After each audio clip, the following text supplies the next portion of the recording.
गरुड़ पुराण के अनुसार क्या आत्मा भोजन करती है? जय श्री कृष्ण। राधे राधे दोस्तों, क्या आपने कभी गहराई से सोचा है, जब मनुष्य का शरीर पंच तत्व में विलीन हो जाता है तब उसकी आत्मा कहाँ जाती है?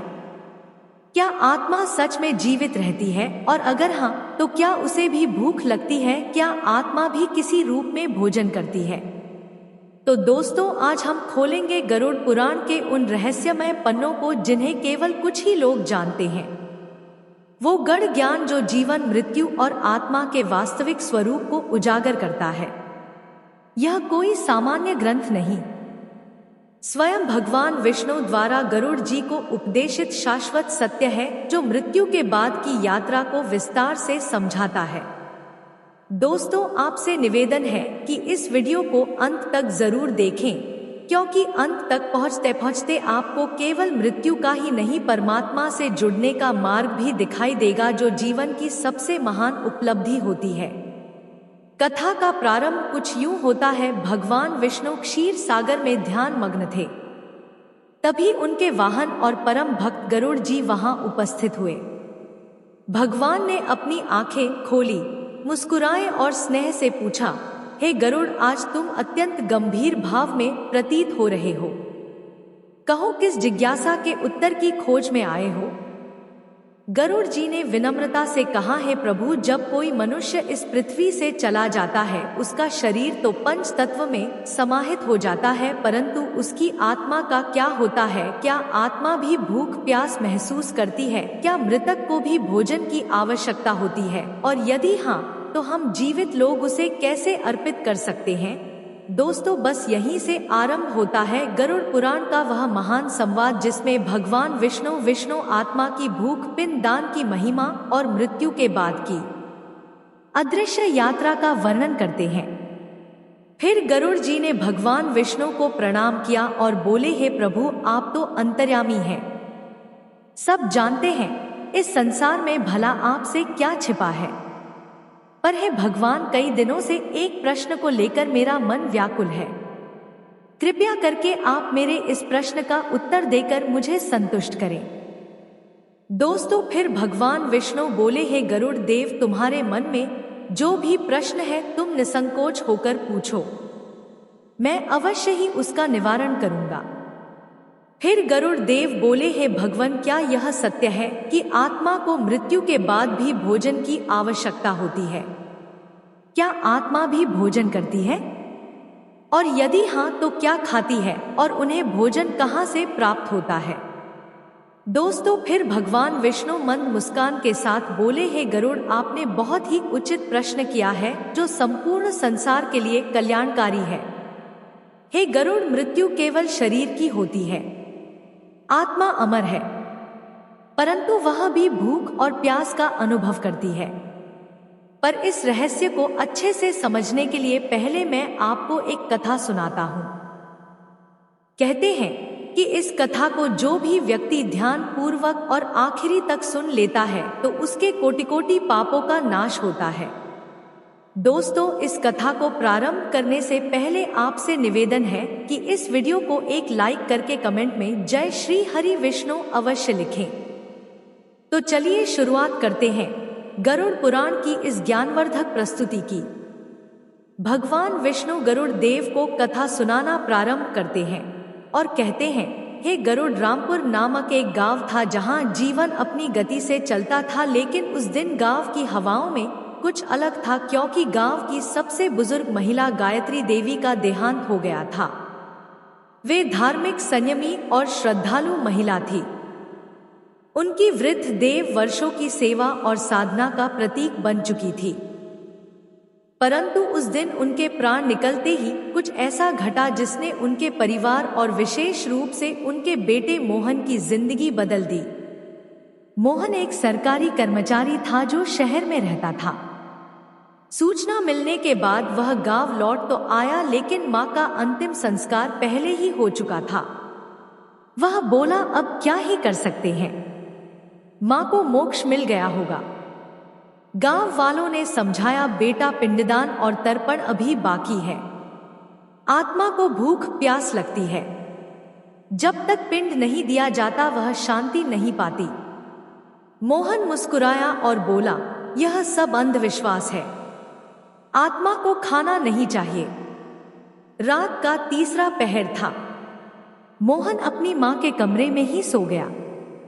गहरी नींद में था जब उसे एक सपना आया, पर यह सपना नहीं था, कोई चेतावनी थी। कमरे में अंधेरा छाया हुआ था, लेकिन उस अंधेरे में एक धुंधली आकृति उभरी। मां की आवाज आई, बेटा। यह सुनकर सोहन चौंक पड़ा। मां उसने देखा, मां खड़ी थी पर उनका चेहरा पीला था, आंखें गहराई में डूबी हुई और शरीर पर वही पुराना साड़ी काका पड़ा। मां बोली, मुझे भूख लगी है। मोहन कांप उठा, आपको भूख? लेकिन अब तो दोस्तों, मां का स्वर अब करुणा और पीड़ा से भर गया। बेटा, शरीर चला गया है लेकिन आत्मा जीवित है। जब तक तुम तर्पण और पिंडदान नहीं करोगे मैं तृप्त नहीं हो सकती। मेरा सूक्ष्म शरीर तड़प रहा है। अचानक कमरे की दीवारें कांपने लगी। मां की छाया धुएं में बदल गई और सोहन की नींद टूट गई। पसीने में तरबतर दिल जोर जोर से धड़क रहा था। सुबह होते ही मोहन उठ बैठा। सपना आंखों में घूम रहा था। वह सोचने लगा, क्या मां सच में भूखी है? क्या यह सिर्फ मेरा वहम है या कोई संकेत? उसी समय गांव के पुजारी उसके घर आए और बोले, बेटा, तुम्हारे पिता ने जब तुम्हारे दादा के लिए पिदान नहीं किया था तब भी घर में अजीब घटनाएं होने लगी थी। तुम्हारी मां धार्मिक थी, इसलिए वे तुम्हें संकेत दे रही हैं। अब भी समय है। पिछली रात मोहन ने मां की आत्मा को देखा था, भूख ही असहाय और तड़पती हुई। उस रात के बाद उसकी सोच बदल चुकी थी। वह जानना चाहता था, क्या सच में आत्मा को भूख लगती है? क्या यह सब केवल एक सपना था या गरुड़ पुराण में सचमुच इसका कोई प्रमाण है? वह गांव के वृद्धा और विद्वान पंडित त्रिभुवन शर्मा के पास गया। उन्होंने गरुड़ पुराण का संदर्भ खोलते हुए कहा, बेटा, जब कोई जीव इस शरीर को छोड़ता है तब उसकी आत्मा सूक्ष्म शरीर में प्रवेश कर लेती है। यह सूक्ष्म शरीर ही उस आत्मा का अस्थायी माध्यम बनता है जिसके जरिए वह अपने कर्मों के अनुसार यमलोक की यात्रा करती है। लेकिन यह यात्रा तुरंत नहीं होती। मृत्यु के बाद आत्मा कम से कम 10 दिन तक इस पृथ्वी पर ही रहती है। वह अपने घर, अपने प्रियजनों के बीच ही भटकती है, परंतु अब वह किसी को छू नहीं सकती, अपनी बात कह नहीं सकती, सिर्फ महसूस कर सकती है पीड़ा, अकेलापन और भूख। जिस प्रकार शरीर को भोजन चाहिए होता है, उसी तरह सूक्ष्म शरीर को भी एक प्रकार का पोषण चाहिए होता है। यह पोषण तिल, जल और दान के माध्यम से उसे प्राप्त होता है। आत्मा को शांति तभी मिलती है जब उसके लिए तर्पण और श्राद्ध कर्म विधि पूर्वक किए जाए।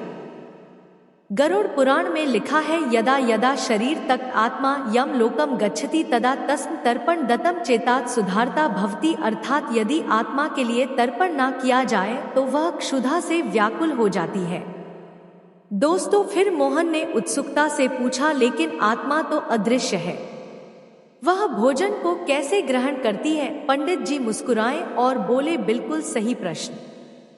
आत्मा स्वयं भोजन नहीं खा सकती क्योंकि उसमें स्थूल शरीर नहीं होता। लेकिन जब परिवारजन श्रद्धा और मंत्रों के साथ तर्पण और पिंडदान करते हैं तो वह सूक्ष्म ऊर्जा के रूप में आत्मा तक पहुंचता है। वह भाव को ग्रहण करती है, पदार्थ को नहीं। यदि तर्पण श्रद्धा और प्रेम से किया जाता है तो आत्मा तृप्त हो जाती है, लेकिन यदि इसे उपेक्षा से किया गया या बिल्कुल ना किया गया तो आत्मा भूखी रह जाती है। यह सुनकर सोहन भयभीत हो गया। फिर पंडित जी बोले, जब आत्मा को उसकी भूख का समाधान नहीं मिलता तो वह धीरे धीरे क्रोधित और व्याकुल हो जाती है। कई बार वह घर के सदस्यों को संकेत देती है, स्वप्न में आना, किसी की तबीयत खराब होना, घर में अशांति फैलना, यहाँ तक कि पितृदोष उत्पन्न हो जाना, यह सब आत्मा की असंतुष्टि के लक्षण हैं। पिंडदान मृत आत्मा के लिए वही है जो किसी यात्री के लिए रास्ते का भोजन होता है। जब पिंडदान विधि पूर्वक होता है, तिलकुश जल और मंत्रों के साथ, तब आत्मा को वह ऊर्जा मिलती है जिससे वह यमलोक की यात्रा पूरी कर पाती है। बिना पिंडदान के आत्मा भटकती है और कई बार प्रेत बन जाती है। दशम एकादश, द्वादश दिन किए गए कर्म आत्मा के लिए भोजन और विश्राम का कार्य करते हैं।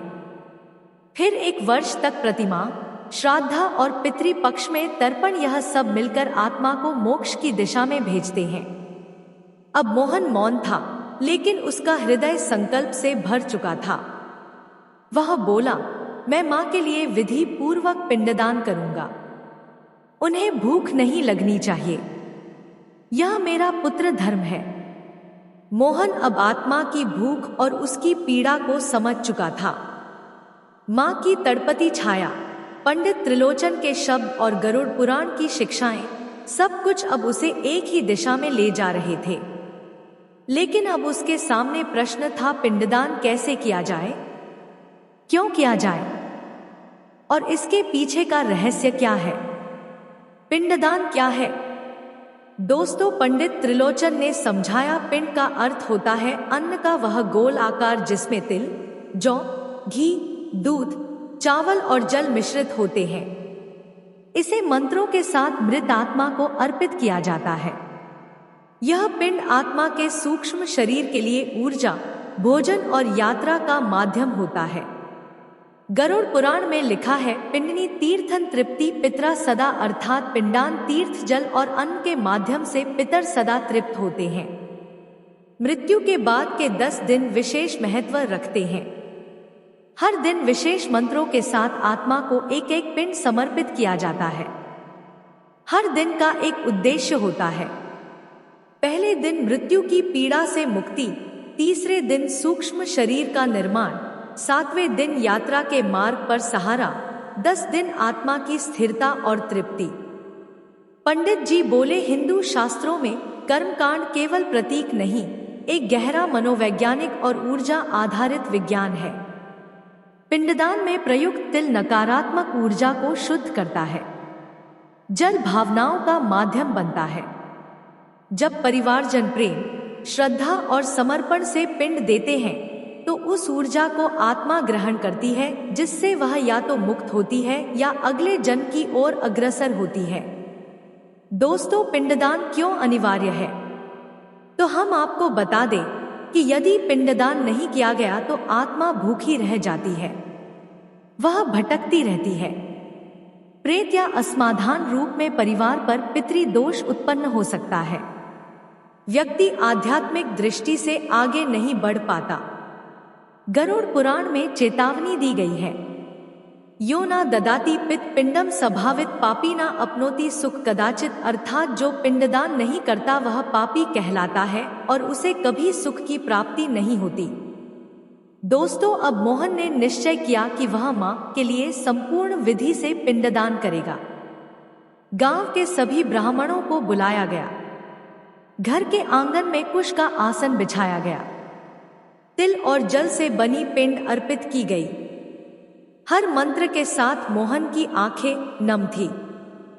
अंतिम मंत्र के समय हवा की गति थम गई। एक शांति का अनुभव हुआ, जैसे कोई अधूरा संदेश पूरा हो गया हो, और मोहन को मां की मुस्कुराती छाया दिखाई दी।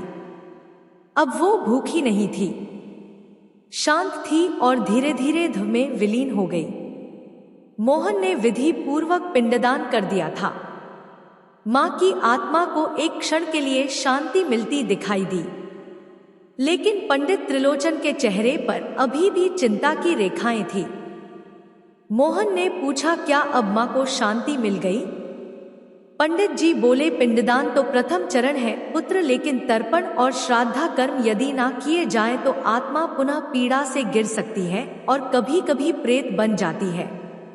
यह सुनकर मोहन स्तब्ध रह गया। प्रेत क्या? मेरी मां भटक भी सकती थी।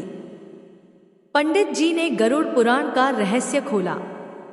गरुड़ पुराण में बताया गया है कि जब आत्मा को उचित पिंडदान, तर्पण, श्राद्धा और यम के नाम की क्रियाएं नहीं मिलती तब वह आत्मा स्थूल जगत के प्रति आसक्त हो जाती है। वो इस संसार को छोड़ नहीं पाती क्योंकि भूख, मोह, परिवार की चिंता और अधूरी इच्छाएं उसे बांध लेती हैं। तब वह आत्मा पिशाच, प्रेत या भूत जैसी योनि में प्रवेश कर सकती है। जो व्यक्ति पाप कर्मों के साथ मरता है और जिसे तर्पण नहीं मिलता वह प्रेत योनि को प्राप्त करता है और बंधन में फंसा रहता है। प्रेत योनि कोई स्थायी नरक नहीं बल्कि एक बीज की दशा है जहां आत्मा ना तो मृत होती है ना जीवित।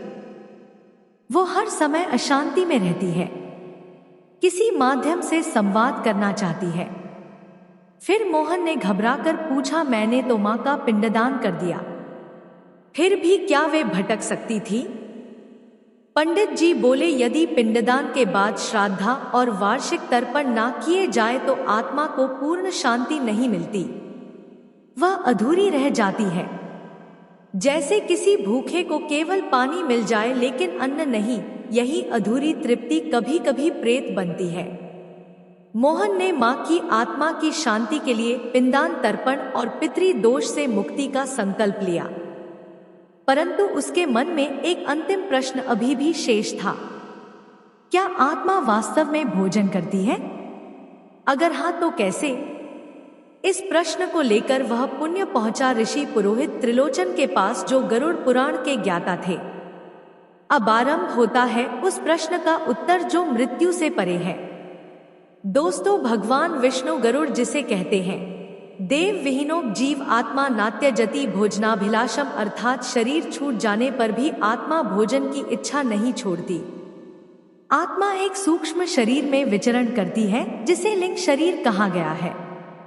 यह शरीर भौतिक भोजन तो नहीं कर सकता परंतु ऊर्जा रूप में अन्न, श्रद्धा और भावना को ग्रहण करता है।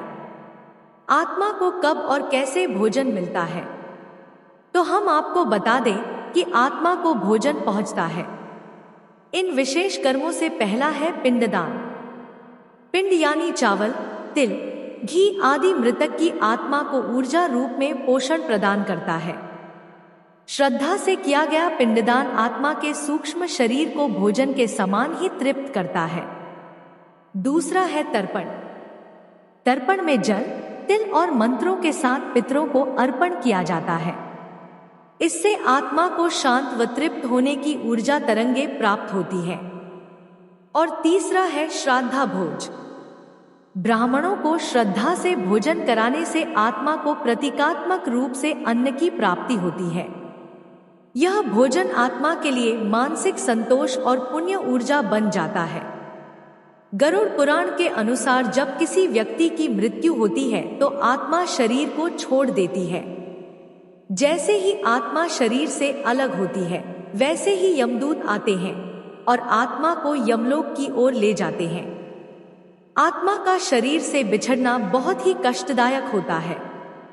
जब आत्मा शरीर से अलग होती है तो वह बहुत ही दुखी होती है।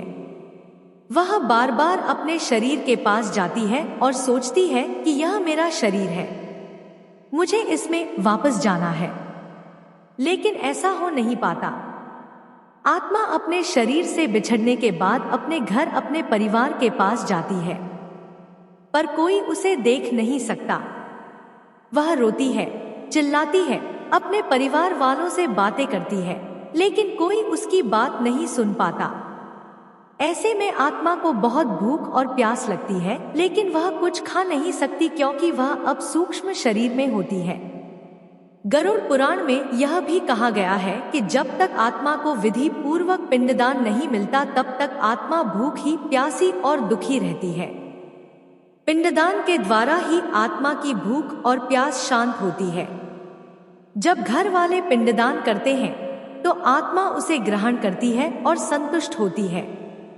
इसलिए गरुड़ पुराण में पिंडदान को अत्यंत आवश्यक बताया गया है। पिंडदान के बिना आत्मा को शांति नहीं मिलती, वह इधर उधर भटकती रहती है। उसे ना तो जल मिलता है ना ही अन्न। जो भी व्यक्ति अपने मृत पूर्वजों के लिए पिंड दान करता है वह न केवल अपने पितरों को संतुष्ट करता है बल्कि स्वयं के जीवन में भी सुख और समृद्धि प्राप्त करता है। इसलिए गरुड़ पुराण में यह कहा गया है कि मनुष्य को अपने पितरों के लिए पिंडदान अवश्य करना चाहिए। प्रेम से बोलिए जय श्री हरि विष्णु। ऐसे ही और भी रोचक और आध्यात्मिक वीडियो के लिए चैनल को सब्सक्राइब कर लें। दोस्तों, आपको यह कथा कैसी लगी कृपया कमेंट करके जरूर बताएं। धन्यवाद।